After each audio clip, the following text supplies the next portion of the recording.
તમે ક્યારે વિચાર્યું છે કે કચ્છના આકરા રણમાં અગરિયા પરિવારો કઈ પરિસ્થિતિઓમાં આપણી થાળી સુધી મીઠું પહોંચાડે છે? શું તમે જાણો છો ખારા પાણીના ડંખ અને આકરી ગરમી વચ્ચે અગરિયાઓ પોતાનું જીવન કેવી રીતે વિતાવે છે? આપણે જે મીઠું રોજ ખાઈએ છીએ તેની પાછળ અગરિયાઓનો કેટલો મોટો સંઘર્ષ છુપાયેલો છે. જાણો લોહી પાણી એક કરીને મીઠું પકવતા કચ્છના અગરિયાઓની અસલ કહાની શું છે. નમસ્કાર દર્શક મિત્રો, @ગુજરાતમાં આપનું સ્વાગત છે.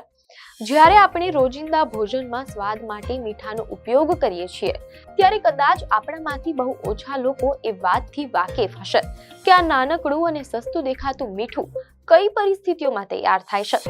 ગુજરાતનો કચ્છ જિલ્લો જે દેશના કુલ ઉત્પાદનનું અડધાથી વધુ મીઠું પકવે છે, ત્યાં ભયંકર ગરમી અને પ્રતિકૂળ વાતાવરણ વચ્ચે હજારો અગરિયા પરિવારો પોતાના લોહી પાણી એક કરીને આ સફેદ સોનું તૈયાર કરે છે. આજે આપણે વાત કરીશું રણની આકરી પરિસ્થિતિઓમાં જીવતા અગરિયાઓની, તેમની અસહ્ય શારીરિક પીડાઓની અને પેઢીઓથી ચાલતા એવા સંઘર્ષની જે સામાન્ય માણસની કલ્પના બહાર છે. હજુ તો સવારનો સૂરજ ઉગતો હોય છે અને રણમાં ગરમીની શરૂઆત થતી હોય છે. ત્યાં જ કચ્છના નાના અને મોટા રણમાં રહેતા અગરિયાઓ હાથમાં પોતાના પરંપરાગત ઓજારો લઈને મીઠાના પાટા તરફ દોડી જાય છે. જેમ જેમ દિવસ આગળ વધે છે તેમ તેમ આકાશમાંથી અગનગોળા વરસવાનું શરૂ થાય છે, પરંતુ આ ધૂમધકતા તાપ અને લૂ વચ્ચે પણ અગરિયાઓના પગ અટકતા નથી. 40 થી 45 ડિગ્રી જેટલા ઊંચા તાપમાનમાં જ્યારે સામાન્ય માણસ એર કન્ડિશન રૂમમાંથી બહાર નીકળવાનું ટાળે છે, ત્યારે આ શ્રમિકો ખુલ્લા આકાશ નીચે માથા પર માત્ર એક સામાન્ય કપડું ઢાંકીને કલાકો સુધી સતત કામ કરે છે. મીડિયા અહેવાલોમાંથી પ્રાપ્ત માહિતી મુજબ જલપાબેન, જગદીશભાઈ જેવા અસંખ્ય મહિલા અને પુરુષ અગરિયાઓ આ જ રણમાં પાછલા કેટલાય દાયકાઓથી પોતાનું જીવન વિતાવી રહ્યા છે, જેમની સવાર મીઠાના પાણીની ખારાશ જોવા સાથે થાય છે અને રાત રણના સુસવાટા મારતા પવનો વચ્ચે પૂરી થાય છે. તેમના માટે આ રણ માત્ર કામ કરવાની જગ્યા નથી, પણ તેમનું આખું અસ્તિત્વ આ સફેદ ચાદર વચ્ચે જ સમેટાયેલું છે. મીઠાના પાટામાં સતત ઊભા રહીને કામ કરવું એ કોઈ સામાન્ય કામ નથી. મીડિયા અહેવાલોમાંથી જાણવા મળેલ છે કે ચામડીને બાળી નાખે તેવા અત્યંત ખારા પાણીમાં એટલે કે બ્રાઇનમાં દિવસના 8 થી 10 કલાકો વિતાવવાના કારણે આ શ્રમિકોના પગમાં ગંભીર ઈજાઓ અને અલ્સર એટલે કે ચાંદા પડી જાય છે. મીઠાના તીક્ષ્ણ કણો સતત ત્વચાના સંપર્કમાં આવવાથી ચામડી છોલાઈ જાય છે અને તેમજ કઠણ ચામડીના થર જામી જાય છે. મીડિયા અહેવાલોમાંથી જાણવા મળેલ છે કે અગરિયા હિત રક્ષક મંચના ભરતભાઈ સુમેરા જણાવે છે કે આ ખારાશ એટલી પ્રચંડ હોય છે કે લાંબા ગાળે આ લોકોના પગના તળિયા બહેર મારી જાય છે અને ચામડી સંપૂર્ણપણે નિર્જીવ જેવી બની જાય છે. આંખો પર સૂર્યના કિરણો જ્યારે મીઠાની સફેદ સપાટી પરથી પરાવર્તિત થઈને સીધા પડે છે ત્યારે અંધાપો આવવાનું જોખમ પણ અનેક ગણું વધી જાય છે.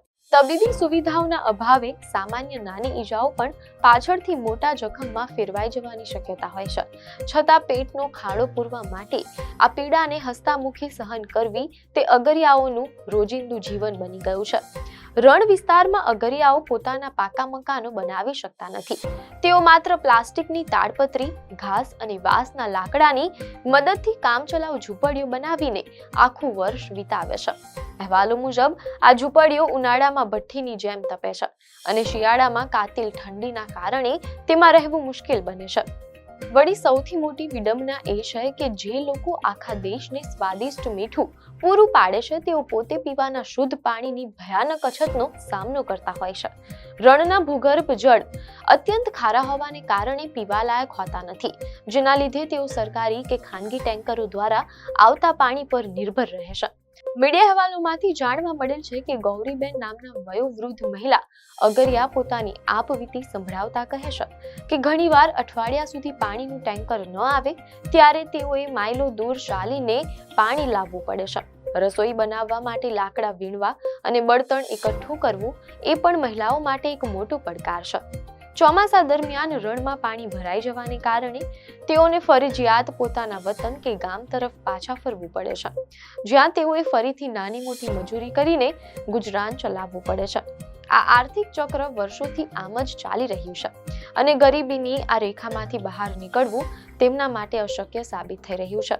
જ્યારે કોઈ પરિવાર રણના નિર્જન વિસ્તારમાં 8 થી 9 મહિના વિતાવતો હોય ત્યારે સ્વાભાવિક રીતે જ તેમના બાળકોના શિક્ષણ પર તેની સીધી નકારાત્મક અસર પડે છે. અગરિયાઓ ઈચ્છે છે કે તેમના બાળકો ભણી ગણીને સારી નોકરી મેળવે અથવા શહેરોમાં સારો વ્યવસાય કરે. રણની આ કાળઝાળ ગરમી, ખારા પાણીના ડંખ અને આર્થિક લાચારી વચ્ચે પણ અગરિયાઓ ક્યારેય હિંમત હારતા નથી. તેમનો આ સંઘર્ષ આપણને એ શીખવે છે કે જીવન જીવવા માટે કેટલી સગવડો અનિવાર્ય હોવા છતાં મનુષ્યની સહનશક્તિ અખૂટ છે.